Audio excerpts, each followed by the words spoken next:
हे महाराज श्री नमोस्तु नमोस्तु नमोस्तु। इच्छामि इच्छामि इच्छामि। चलते हैं गुरु चरणों में।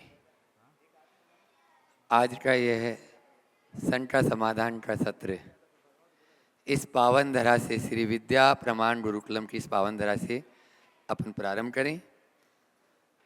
प्रथम प्रश्न के लिए मैं बुला रहा हूं जो कल लास्ट में रह गए थे और आज न रह जाएं। अनिमेश जैन जी गोमिया यहाँ पर उपस्थित हैं, वे अपना प्रश्न गुरु चरणों में कर लें। गुरुवर के चरणों में 3 बार नमोस्तु नमोस्तु नमोस्तु। क्षुल्लक जी के चरणों में इच्छामि इच्छामि इच्छामि। गुरुवर, आप कहते हैं कि हमें धन दौलत सुख समृद्धि घर द्वार गाड़ी से ज़्यादा लगाव नहीं रखना चाहिए। हाँ, मुझे उन सब चीज़ों से लगाव नहीं है, लेकिन मुझे अपने आत्मविश्वास, आत्मसम्मान और आत्मविचार और आत्म स्वाभिमान से बहुत लगाव है। तो क्या इन सब चीज़ों का भी लगाव होना चाहिए अपने जीवन में? बहुत अच्छा सवाल है। घर परिवार, धन संपत्ति, सुख सुविधा से मोह नहीं होना चाहिए, लेकिन आत्म स्वभाव, आत्म स्वाभिमान, आत्म कर्तव्य और आत्मधर्म से जुड़ाव तो होना ही चाहिए। जिस मनुष्य के मन में आत्मसम्मान के प्रति जागरूकता न हो, जो मनुष्य आत्म स्वभाव को न जाने, जो मनुष्य आत्मधर्म को विस्मृत कर दे, वो व्यक्ति कभी आगे नहीं बढ़ सकता। तो हमें इसकी तरफ तो अपना लगाव रखना ही चाहिए, लेकिन वास्तविक, काल्पनिक नहीं। प्रायः हम लोग अपने ऊपरी आवरण को ही अपना मानने का भ्रम कर पाल बैठते हैं। आत्मा का सम्मान करो, लेकिन आत्मा है कौन पहले ये तो जानो। तुमने आत्मा को किस रूप में देखा इसे जानो। ये नाम रूप आत्मा नहीं है, भीतर का स्वरूप मेरी आत्मा है। मुझे अपने उस आत्मा के सम्मान को, उस आत्मा के गौरव को, उस आत्मा के धर्म को, उस आत्मा के स्वभाव को और उस आत्मा के हित को सदैव याद रखना चाहिए। नमोस्तु महाराज श्री नमोस्तु। गुणायतन के शिरोमणि संरक्षक राजीव जी ठेकेदार, वे अपना प्रश्न गुरु चरणों में करें। पूरे परिवार के साथ में यहाँ पर उपस्थित हैं और उसके बाद में तैयार रहेंगे स्पर्श जी जैन, श्री विद्या प्रमाण गुरुकुलम के 11वीं क्लास के छात्र। परम पूज्य गुरुदेव के चरणों में बारंबार नमोस्तु नमोस्तु नमोस्तु। मुनि संघ की चरणों में इच्छामि इच्छामि इच्छामि। गुरुदेव, आपकी अमृतमयी मंगल देशना से हमने जाना है, हम अपने द्वारा किए गए सत्कर्मों से अपने पुण्य को तो प्रबल बना सकते ही हैं। हम अपने पुण्य का त्याग करके भी अपने पुण्य का संचय कर सकते हैं, परंतु कई बार पुण्यार्जन की प्रबल भावना होते हुए भी हम उस दिशा में किए गए कर्म या प्रयास में पूर्ण सफलता प्राप्त नहीं कर पाते। ऐसा क्या करें गुरुदेव कि पुण्यार्जन के लिए किए गए प्रयास सदैव ही सफल हो सके पूर्ण रूप से? बहुत अच्छा सवाल किया। ओम, पुण्यार्जन की बहुत सारी क्रियाएं करने के उपरांत भी पुण्यार्जन के कार्य में सफल ना हो पाना, निश्चित जब कभी भी ऐसी स्थिति आती है तो मन को बड़ी पीड़ा होती है। लेकिन एक बात सदैव ध्यान में रखना कि सब चीज़ें मेरी इच्छा और क्रिया पर निर्भर नहीं। पुण्यार्जन की क्रिया या पुण्य लाभ भी तभी होगा जब प्रबल पुण्य का उदय होगा। हम लोगों ने बचपन में एक कहावत सुनी है, भाग्यहीन को ना मिले भली भक्त वस्तु का योग। भाग्यहीन को ना मिले भली वस्तु का योग, दाख पके तो काक के होए कंठ में रोग। ये कहावत है ना, आपने भी सुना होगा। इसका तात्पर्य ये समझना कि जीवन में अच्छे संयोग तभी बनते हैं जब हमारा प्रबल पुण्योदय होता है।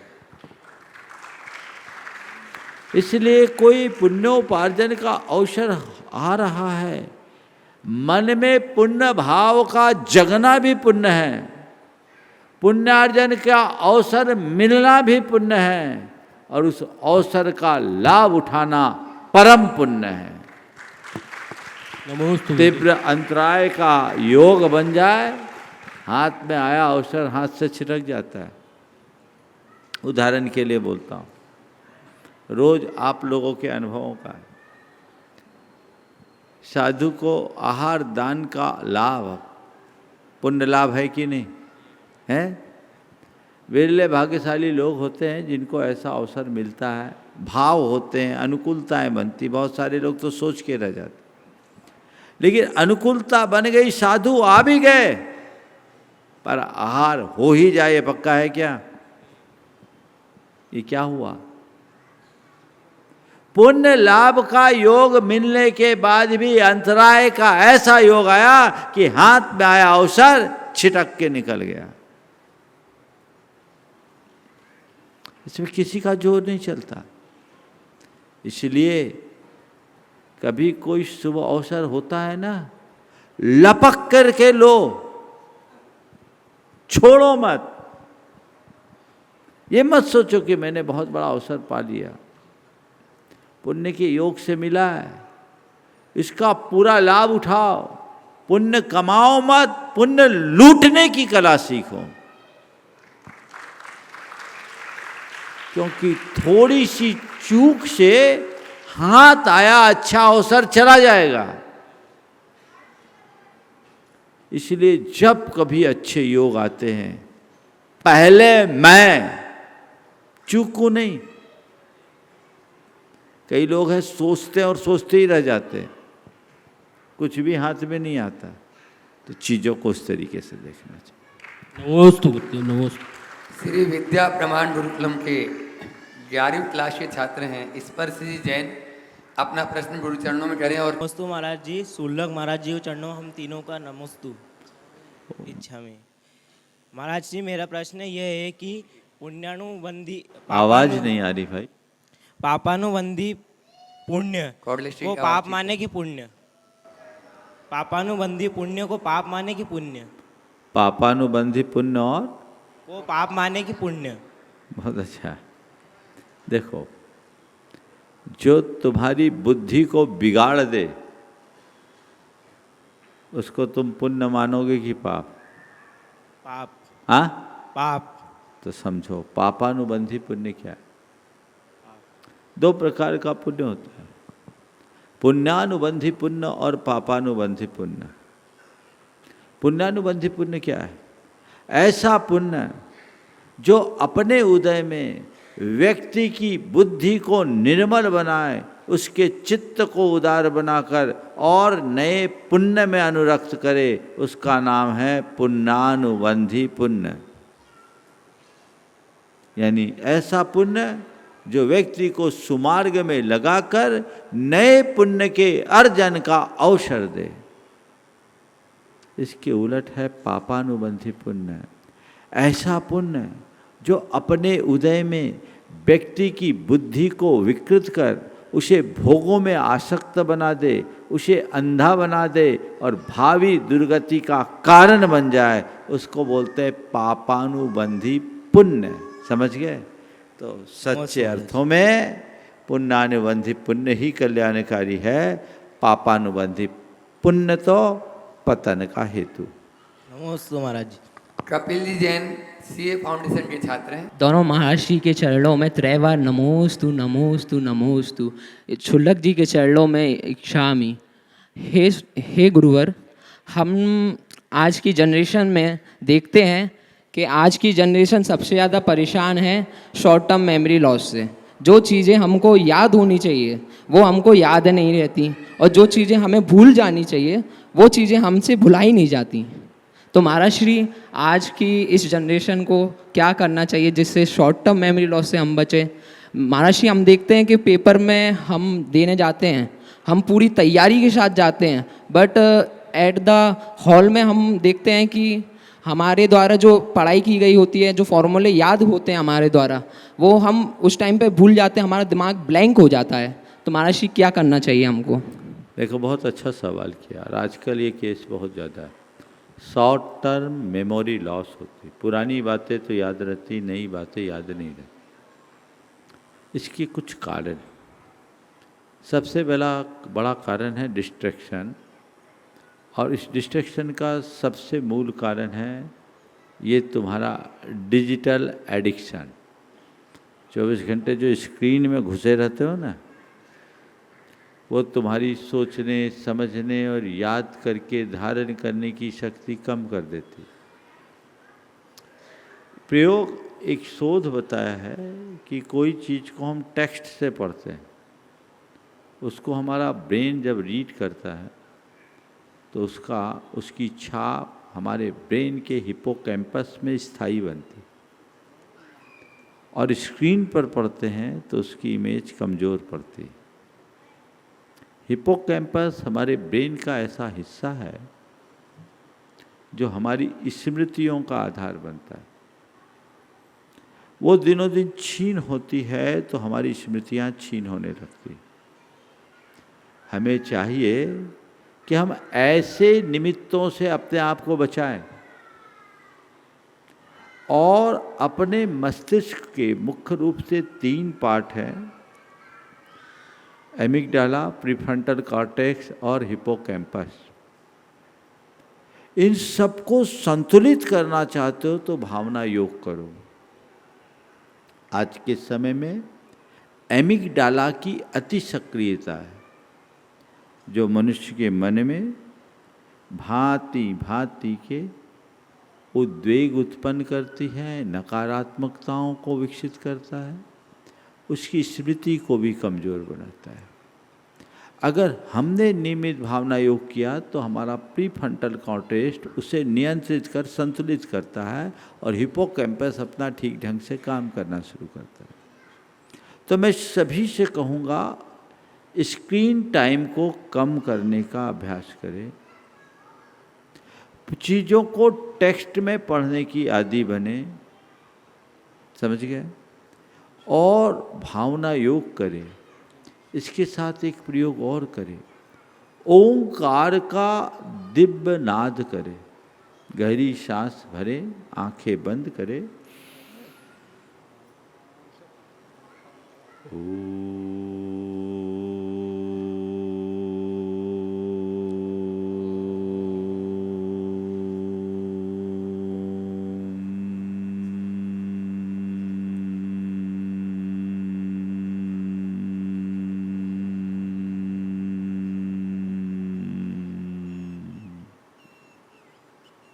इस प्रकार प्रतिदिन कम से कम 9 बार करो। और अगर इसे ही भ्रामरी प्राणायाम का रूप दे दो, कान में उंगली डाल करके, ओठ बंद करके, तो इसका और अच्छा असर होता है। इससे हमारा मस्तिष्क शांत और संयत होता है और हमारे अंदर स्मरण को बनाए रखने की क्षमता विकसित होती है। सभी को ये करना चाहिए। शॉर्ट टर्म मेमोरी लॉस अब आज की एक बहुत बड़ी समस्या हो गई, बहुत तेज़ी से। पहले ये बीमारी 60 की उम्र पार करने के बाद होती थी, अब तो तुम्हारे जैसे नौजवानों को भी होने लगी। ये अच्छे संकेत नहीं है और इससे बचने का एक ही उपाय है, नियमित भावना योग। नमोस्तु महर्षि। अमित जी जैन, कलश अध्यक्ष से। परम पूज्य मुनि श्री प्रमाण सागर जी के चरणों में बारंबार नमोस्तु। परम पूज्य मुनि श्री संतान सागर जी के बारंबार नमोस्तु एवं समस्त शुल्लक जी को इच्छामि। महाराज श्री को त्रैवार नमोस्तु नमोस्तु नमोस्तु। महाराज श्री, मेरा प्रश्न ये है कि यदि मनुष्य पुरुषार्थ करता है, हम पुरुषार्थ करते हैं और उसका फल हमको नहीं मिलता है या कम मिलता है, तो इसमें दोष किसका है, हमारा या हमारे भाग्य का? पुरुषार्थ करते हैं और वांछित फल नहीं मिलता है तो किसी को दोष मत दो। ये देखो कि मेरे भाग्य में कुछ ऐसा लिखा है कि मुझे डबल पुरुषार्थ से फल मिलेगा, इसलिए डबल पुरुषार्थ करो। ओम। सौमिति जैन, विद्या प्रमाण गुरुकुलम। नमोस्तु महाराज श्री, मेरा प्रश्न यह है कि बोलो। जब हमारा मन उदास होए तो हम क्या करें? यही पूछना चाह रहे हो? हाँ। तो इतने उदास क्यों होंगे? प्रश्न तो अच्छे से कर लेता। मौका मिला तो चेहरा खिलना चाहिए, है ना? मन उदास हो तो क्या करे? तुम बच्चों के लिए मैं कह रहा हूँ, जब भी मन उदास होने लगे ना, होता है, मम्मी पापा की याद आने लगती होगी, घर की याद आने लगती होगी, मन उदास होता, उस समय क्या करो? कुछ अच्छा गाना गाने लगो, समझ गए? अच्छी प्रेरणास्पद कोई भजन भी हो सकती है, अच्छी पंक्ति भी हो सकती है, कोई कविता भी हो सकती है, उससे अच्छे भाव जागेंगे, ठीक है? दूसरी बात, कुछ अच्छी बातें करने लगो किसी दूसरे से, तो तुम्हारा मन अच्छा लगेगा। इसके बावजूद कोई ज़्यादा मन उदास हो तो किसी ऐसे व्यक्ति के पास जाके बैठो और जिससे तुम्हारा मन मिलता हो, जो अच्छी बातें करने में सक्षम हो, उनसे बोलो। जैसे तुम लोग अपने टीचर से कह सकते हो, अपने वार्डन से कह सकते हो, उनसे कुछ कहो कि आप हमको अच्छा मोटिवेशन दो, तो मन अच्छा लगेगा। और फिर जब मन उदास होने लगे, आंखें बंद करके थोड़ी देर के लिए भावना योग करो। मुझे प्रसन्न रहना है, मुझे उत्साहित रहना है, मुझे खुश रहना है, मैं खुश हूँ, मैं प्रसन्न हूँ, मुझ में उत्साह है, मुझ में उमंग है। ये बार बार भाव लगाओ और थोड़ा खेलने में लग जाओ, तो देखो मन की उदासी पल में दूर हो जाए। अंशुमन जी जैन, श्री विद्या प्रमाण गुरुकुलम की छात्र। नमोस्तु मैं राशि, नमोस्तु मैं राशि, छुल्लक जी के चरणों में इच्छामि। मैं राशि, मेरा प्रश्न यह है कि जीवन में नाम का कुछ प्रभाव पड़ता है, क्योंकि मैंने एक गरीब को देखा था, उसका नाम लतपति था। सुनो, एक किस्सा सुना दे। हाँ मैं राशि। एक आदमी था, उसका नाम था ठन ठन पाल। क्या नाम था? उसको अपना नाम बड़ा खराब लगा, तो उसने सोचा चलो अपना नाम बदला जाए, ये ठन ठन पाल अच्छा नहीं। घूमते हैं, देखते हैं लोगों में कौन सा नाम अच्छा है, जिसका नाम अच्छा लगेगा वो नाम हम रख लेंगे। जब आगे गया तो देखता क्या है, एक महिला जो बहुत फटे हालत में थी, उसके कपड़े 50 जगह पैबंद लगे हुए थे और कपड़ों के नाम पर केवल एक साड़ी उसके तन पे थी। और वो क्या कर रही थी? कंडा बीन रही थी। कंडा समझते हो ना? कंडा किसको बोलते हैं? गोबर के उपले। तो कंडे बीन रही थी। उसने उससे पूछा कि भाई तुम्हारा नाम क्या है? तो उसने कहा लक्ष्मी। क्या बोला? लक्ष्मी। उसको बड़ा आश्चर्य हुआ, लक्ष्मी और कंडा बीन रही। ठीक है, आगे बढ़ा। आगे गया तो देखा एक आदमी खेत में हल जोत रहा था, और हल जोतने में उसके शरीर पर केवल आधी धोती थी। शरीर पसीना से लथपथ, धूप में आधी धोती पहने वो खेत में हल चला रहा था। उसने पूछा भाई साहब आपका नाम क्या? बोला धनपाल। वो आश्चर्यचकित हो गया, धनपाल और इतना फटे हाल? पाक काम नहीं किया। फिर आगे गया शहर की ओर, तो देखा कि एक आदमी की शव यात्रा आ रही थी, अर्थी आ रही थी। उसने पूछा भाई कौन मर गए? कौन मर गया? बोला अमर सिंह। बोले अमर सिंह और मर गया? तो उसने जो बात कही वो तुम्हारे प्रश्न का उत्तर है। बुंदेलखंड की कहावत बन गई। बुंदेलखंडी बात में बोल रहा हूं। लक्ष्मी कंडा बीनती, हर हांके धनपाल। क्या बोला? लक्ष्मी कंडा बीनती, हर हांके धनपाल, और अमर सिंह भी मर गए, हम नोने ठन ठन पाल। समझ गए? इसलिए नाम से कोई फर्क नहीं पड़ता, फर्क तो केवल काम से पड़ता है। समझ गए? चलिए। नोड़ायतन के जनसंपर्क प्रमुख प्रदीप जी काला रांची अपना प्रश्न करेंगे। नमस्ते गुरुदेव। गुरुदेव, मेरा प्रश्न बहुत ही साधारण है। 10 लक्षण के 10 दिन मैं 10 धर्म को अपने जीवन में कैसे उतारूं, अपनी चेतना में कैसे लेकर के आऊं, आत्मसात कैसे करूं, इसका सरल तरीका बताएं, क्योंकि दैनिक पूजा पाठ क्रियाओं के बीच में मुझे लगता है कि मैं 10 धर्म को ही आत्मसात नहीं कर पाता हूं। बहुत अच्छा सवाल किया आपने।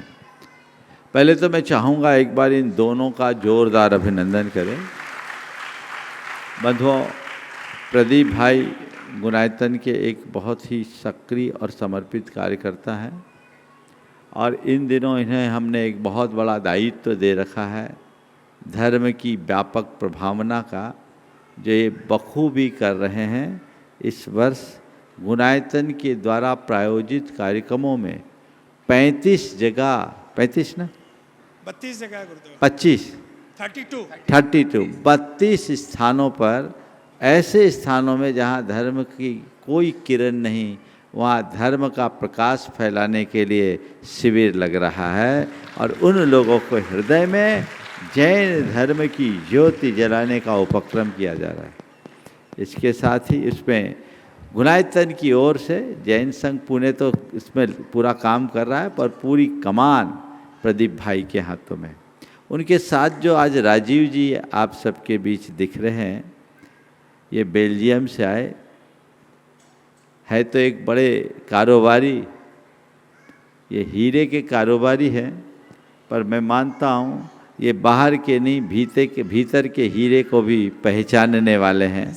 आज बहुत अनुराग बस आए और ये ऐसे ही एक इस उपक्रम को गति देने के लिए जिस दिशा में ये प्रदीप जी काम को देख रहे हैं, उस उपक्रम को गति देने का एक विशुद्ध मनोभाव लेकर आए हैं और आज इन्होंने हमारे समक्ष एक बहुत बड़ा संकल्प व्यक्त किया है।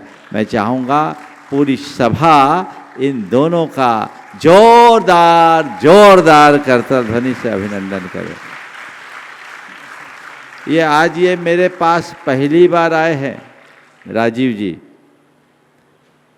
पता नहीं मुझे परोक्ष में सुना हो ना सुना हो, शायद सुनते होंगे। मैं आपके पास पहली बार आया हूँ। हाँ, मगर आप हमारे पास रोज आते हैं। बहुत सुंदर। ये ऑनलाइन सुनते रहे हैं और मैं आता होऊंगा इसलिए क्योंकि ये मुझे बुलाते हैं और मुझे जो बुलाता है मैं उनके घर 3 बार जा सकता हूँ, कोई चिंता की बात नहीं। तो ये आज खुद की भावना से आए हैं प्रदीप जी के माध्यम से। कुछ दिनों पूर्व इनका संदेश मेरे पास आया था। आज उन्होंने जो मनोभाव प्रकट किया है, निश्चित वह मनोभाव स्वागत योग्य है और मैं इनकी इस भावना का अभिनंदन करता हूँ, अनुमोदन करता हूँ और भावना भाता हूँ कि जो भावना आपने मेरे समक्ष व्यक्त की है वो जल्दी साकार हो, क्योंकि इस भावना से जैन शासन की सुनिश्चित समुन्नति होगी, जैन शासन आगे बढ़ेगा। अब मैं प्रदीप भाई के सवाल पर आता हूँ कि 10 लक्षण के 10 दिनों में हम 10 धर्मों को कैसे आत्मसात करें। आपने बड़े ही स्पष्ट शब्दों में कहा कि हमें तो ऐसा लगता है कि हमारा पूरा दिन पूजा पाठ में ही निकल जाता है, धार्मिक क्रियाओं में ही निकल जाता है। ये बात बहुत गंभीर और समझने की है। 10 लक्षण कोई क्रिया नहीं, 10 लक्षण एक भाव है। पूजा पाठ तक इसे सीमित न रखे, पूजा पाठ के माध्यम से इस भाव को साकार करने का अभ्यास करें। और मैं तो आपको इस मंच के माध्यम से कह रहा हूँ कि इस बार के 10 लक्षण के शिविर में मैं प्रातःकाल प्रतिदिन एक धर्म पर आधारित भावना योग कराऊंगा। नमस्ते गुरुदेव। 5:45 से ये कार्यक्रम चलेगा प्रतिदिन, लगभग पौन घंटे का, और अलग अलग धर्म के दिन अलग अलग धर्म पर भावना योग, और वो भी धारणा योग अलग अलग क्षेत्र में कार्यरत रहने वाले लोगों को केंद्र बनाकर। मैं मानता हूँ अगर इस भावना योग का अभ्यास करें क्षमा धर्म क्षमा की आराधना का दिन है, यानी उस दिन पूरे दिन क्षमा की भावना भाव। मार्दव धर्म मृदुता की आराधना का दिन है, यानी उस दिन पूरी तरह मार्दव का पने का भाव रखो। एक एक दिन एक एक भाव धर्म की भावना भाने से उसके संस्कार हमारे साथ जुड़ते हैं, और फिर इन सब के निचोड़ में हम इकट्ठे कर लें तो हमारे हृदय में उस भाव को भाने से 10 धर्म एक साथ प्रकट हो जाते हैं। अभ्यास करना होगा। अभी क्रोध के संस्कार प्रगाढ़ता से जुड़े हैं, तो क्षमा का भाव कैसे आएगा? क्षमा के भाव को उत्पन्न करने के लिए हमें क्रोध का समझ जरूरी है। नमस्ते गुरुदेव। उदार बना राजीव जी भी यदि प्रश्न पूछें बेल्जियम से गुरु चरणों में, और उसके बाद में आज जबलपुर से अपने बीच में बहुत सारे श्रावत, हाँ उसके पहले गुरुकुलम और यहाँ के पूरे नवरत्न पर गुणायतन कमेटी नरेंद्र जी टोंडिया के नेतृत्व में पूरी कमेटी तैयार रहेगी। हाँ राजीव भैया अपनी बात बोले। महाराज जी, सभी लोग मंच पे आ जाएं। मेरा प्रश्न है कि जैसे अपने यहाँ धर्म ध्यान शुक्ल ध्यान होता है, तो धर्म ध्यान पुण्य बांधने का कारण है कि निर्जरा का कारण? बहुत अच्छा सवाल।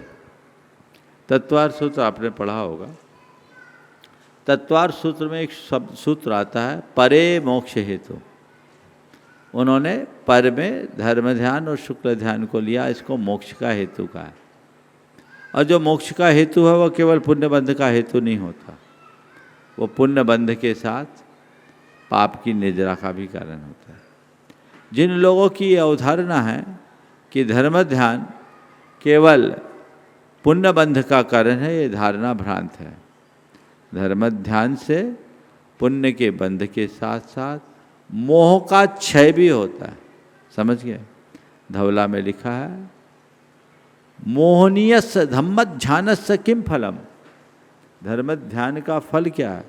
मोहनीयस्य खवो खवो शमियो वा। मोहनी कर्म का क्षय अथवा क्षोपशम, ये धर्म ध्यान का फल है। तो हम धर्म ध्यान के बल पर मोह का क्षय कर सकते हैं। अतः धर्म ध्यान को भूलो मत। और इस काल में तो धर्म ही ध्यान है, शुक्ल ध्यान तो है ही नहीं, पर यही धर्म ध्यान हमारे मोक्ष मार्ग को पुष्ट करने वाला। नमस्ते। श्री नरेंद्र जी टोंडिया गुणायतन के प्रांतीय अध्यक्ष के नेतृत्व में गुणायतन के ये पूरी भोपाल की समाज कुछ विशेष निवेदन गुरु चरणों में लेकर आ रही हैं, और वे गुरु चरणों में अपनी बात रखें, और उसके बाद में जबलपुर के सभी उत्साही युवा और सभी उत्साही कार्यकर्ता तैयार रहेंगे। महाराज जी नमस्तु नमस्तु नमस्तु नमस्तु। महाराज जी 14 सितंबर रविवार का दिन, महाराज जी पूरा सकल जैन समाज दिगंबर सितंबर आपसे विनम्र निवेदन करना चाहता महाराज श्री कि ये क्षमा माणी का कार्यक्रम सकल जैन समाज के साथ इसी अवधपुरी में हो महाराज जी। इसके लिए आप आशीर्वाद दीजिए महाराज जी, आशीर्वाद दीजिए महाराज जी, आशीर्वाद दीजिए महाराज जी। ओ एक बार इनकी अदाओं के लिए जोरदार ताली, है ना? आपने जो भाव व्यक्त किया है बहुत ही उत्तम भाव है। क्षमावाणी हमारा एक बहुत बड़ा पर्व है। यद्यपि हम लोग पर्यूषण के 10 लक्षण के उपरांत एकम के दिन तो क्षमावाणी मनाते ही, लेकिन बड़ा शहर है और इसे सामूहिक स्वरूप देना भी बहुत अच्छा है। और अगला रविवार जो 14 तारीख का है, आप लोगों ने ये जो भाव व्यक्त किया है, ये एक बहुत अनुकरणीय पहल है। पूरे भोपाल की सकल जैन समाज को आप इस मंच पे लाए, चूँकि यहाँ सारा इंफ्रा है, अन्यत्र आपको सारी व्यवस्था करनी पड़ेगी, नहीं तो मैं अन्यत्र भी जा सकता हूँ। यहाँ सारी व्यवस्थाएं बनी बनाई है। उस दिन पूरा भोपाल यहाँ आए, और मैं तो कहूँगा आप लोग सारे साधु संतों को भी निमंत्रण दे दो। जी महाराज जी। बोले महाराज आप सब यहाँ आए, और उस दिन भोपाल शहर की पूरी जनता एक साथ उमड़े। मैदान बहुत बड़ा है, यहाँ कोई कमी नहीं है, इसलिए आप लोग करिए तैयारी। 14 तारीख को ये कार्यक्रम 1:30 बजे से घोषित कर दीजिए। जी महाराज। 14 तारीख की क्षमावानी, सामूहिक क्षमावानी इसी स्थान पर संपन्न नमस्ते करने का महाराज जी, कार्यक्रम है। नमस्ते महाराज। आप लोग तैयारी कीजिए। सागर जी महाराज की जय। सभी मंदिरों के प्रमुखों से मैं कहूँगा, बहुत से तो आज आए हैं और पहले दोपहर में भी आकर निवेदन किया था, जो नहीं आ पाए उन तक भी ये बात पहुँचाएं। कई मंदिरों में उन दिनों विमानोत्सव भी होता है, वो सारे कार्यक्रम सुबह कर ले, लेकिन दोपहर का कार्यक्रम यहाँ के लिए समर्पित कर दे। उस दिन पूरा भोपाल का सकल जैन समाज यहाँ होना चाहिए। सब साधु संत यहाँ आए, उनसे भी आप लोग निवेदन करो, अनुरोध करो, तो एक बहुत अच्छी मिसाल बनेगी। आप इसके लिए प्रयास करें, अभी से लग जाएं। बहुत बहुत आशीर्वाद। नमस्ते महाराज जी। संस्कार धानी जबलपुर, जहाँ पर परम पूज्य आचार्य समय सागर जी महाराज का भव्याति भव्य वर्षायुट संपन्न हो रहा है, वहाँ से आज अपने बीच में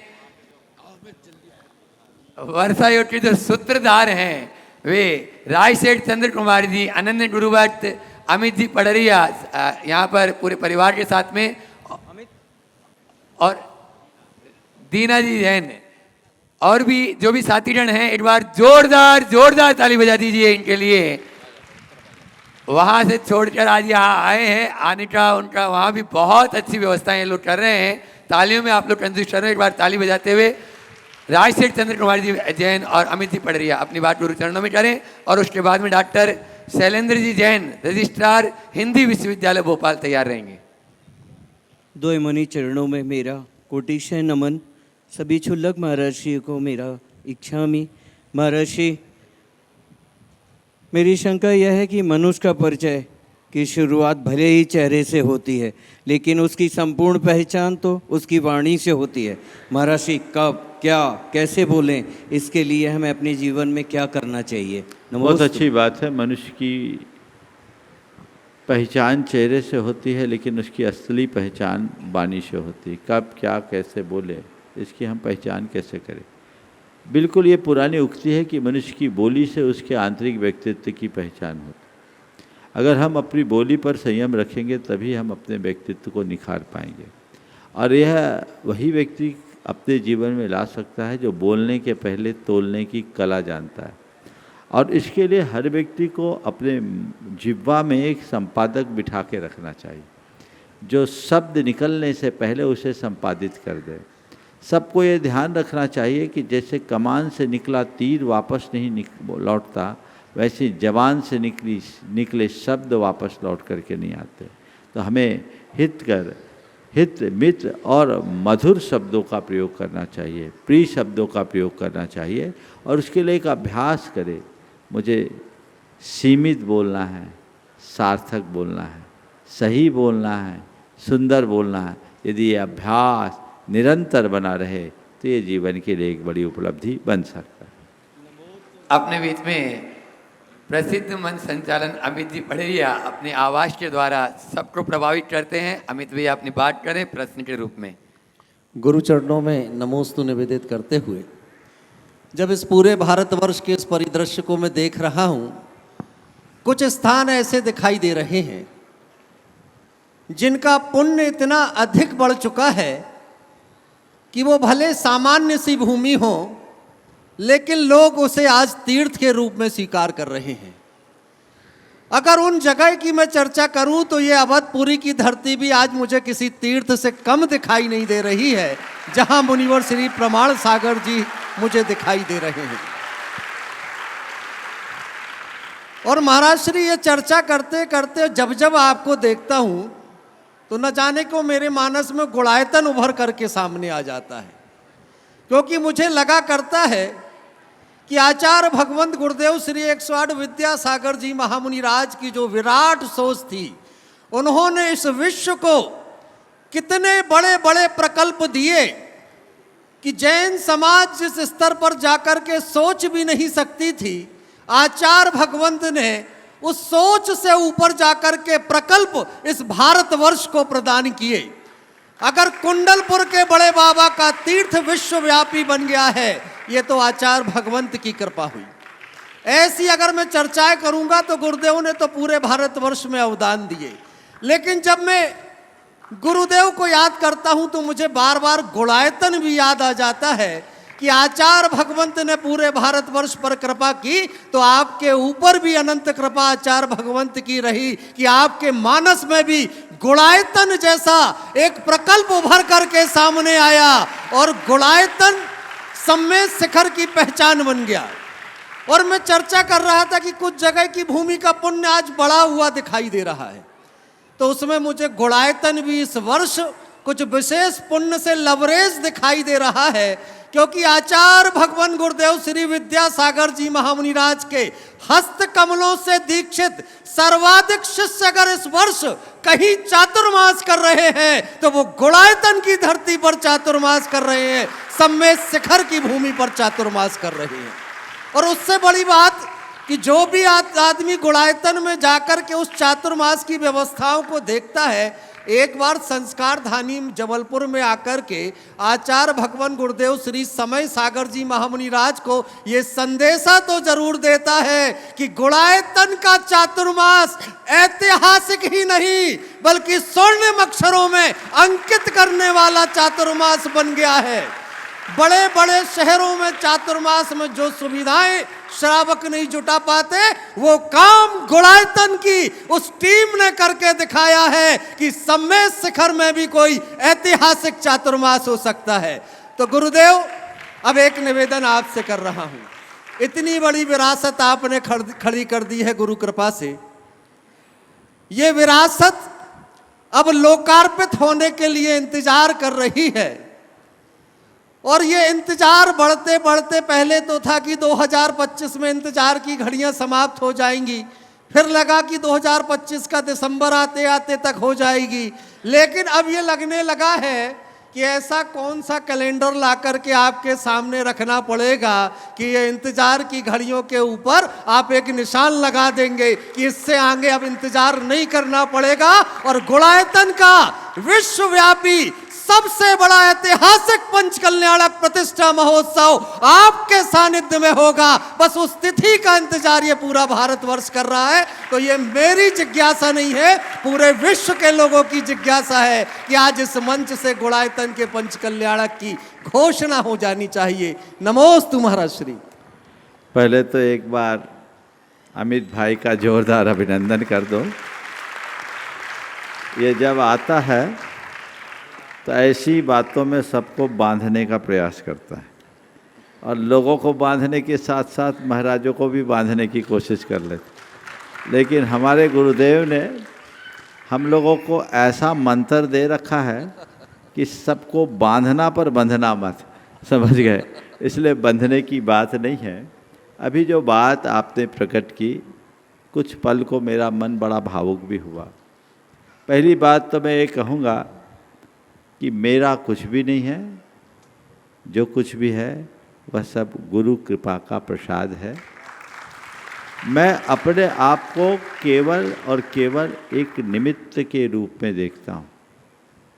गुणायतन का जो कुछ भी कार्य हुआ, आप लोग कहते हैं कि मनुष्य की कल्पना से आगे है, पर मुझे नहीं मालूम, कल्पना मेरी नहीं, जिसने मुझे जन्म दिया सब उसका है, उनकी कृपा है। और मैंने उनसे यही निवेदन किया था कि यहाँ कुछ ऐसा चाहते हैं जिससे लोगों के मुख से वाह निकले, लोग जीवन के मर्म को जान सके और अपने जीवन को कृतार्थ कर सके। इसी भाव और प्रेरणा से गुणायतन की शुरुआत गुरुदेव के आशीर्वाद से हुई, अब वो पूर्णता की ओर है। हमारी बड़ी प्रबल भावना थी और ऐसी संभावना भी बन गई थी कि गुरुदेव इस प्रतिष्ठा को संपन्न कराएंगे और उनके ही कर कमलों से गुणायतन प्रतिष्ठित होगा। लेकिन काल को कुछ और मंजूर था, पर मुझे लगता है गुरुदेव का प्रत्यक्ष न सही परोक्ष सानिध्य तो हम लोगों के साथ हमेशा बना ही रहेगा। जहाँ तक गुणायतन के पंचकलानक की बात है, तो भैया हमको थोड़ी कराना है पंचकलानक, तो तुमको कराना है। तुम लोग सदस्य हो, तुम कमेटी के मेंबर हो, तुम तो तैयारी करो। और हमने तो कह दिया कुमकुम पत्रिका छपा कर लाओ तो हम आएंगे। हमने पर्याप्त समय दिया है, यद्यपि इस तरह का काम समय साध्य होता है। आप लोग तो अभी जाके देख ही रहे हैं, बहुत बारीक काम है, समय लग रहा है। टेक्नोलॉजी का काम भी बड़ा कठिन काम है, थोड़ा समय ले रहा है, लेकिन अब लगभग समापन पर है। पर मुझे तो ये दिखता है कि शर्ट तो जल्दी सिल जाती है, काज बटन बहुत टाइम खाता है। और बिना काज बटन के शर्ट आप पहनोगे कैसे? तो एक काज बटन अच्छे कर लो, थोड़ा जल्दी कर लो, और कोई ऐसी जुगत लगाओ कि अब काज बटन जल्दी पूरी हो जाए। और जब काज बटन पूरी होकर शर्ट तैयार हो जाए तो हमें बताओ, हम पूरी समाज को पहनाने के लिए तत्पर रहेंगे, और ये एक बड़ी बात होगी। ये निश्चित इस बार के लिए बड़े गौरव का विषय है कि आज गुणायतन में 57 पिछी का चातुर्मास मुनि संघ और आर्यिका संघ के साथ संपन्न हो रहा है। ये सबके लिए गौरव का विषय है। ऐसे ही और आगे होते रहे, यही गुणायतन का उद्देश्य है और यही गुणायतन का लक्ष्य भी। यदि ये परिपाटी चलते रहेगी, सुनिश्चित एक बड़ी उपलब्धि होगी। बंधुओं, श्रावक संस्कार शिविर का आयोजन आप सबको बताया गया। यहाँ पर कई लोग मेरे पास आ रहे थे, तो मैंने कहा भाई ठीक है, तुम दिन भर पूरे शिविर के शेड्यूल के अनुसार नहीं रह सकते, तो कोई बात नहीं। उन लोगों के लिए जो भोपाल के नौकरी पेशा वाले लोग हैं या जो अपने दुकान दफ्तर से मुक्त नहीं हो सकते, उनके लिए हमने सुविधा दी कि वे विधान में सम्मिलित हो जाए और 10 दिन के विधान का भरपूर आनंद ले, उपयोग करें, ये लाभ उठाए। उसी तरह से है। और भावना योग प्रामाणिक ऐप के माध्यम से प्रतिदिन 5:40 से पूरा लाइव आप सबको देखने को मिलेगा। तो पूरे देश के लोगों से मैं कहूँगा कि दशलक्षण में आप अपने आप को 10 धर्म की भावना से अपने आप को आपूरित करना चाहते हैं, तो समय पर प्रामाणिक ऐप से जुड़कर इसका लाभ उठाएं। समय आप सबका हो गया है। ओम शांति।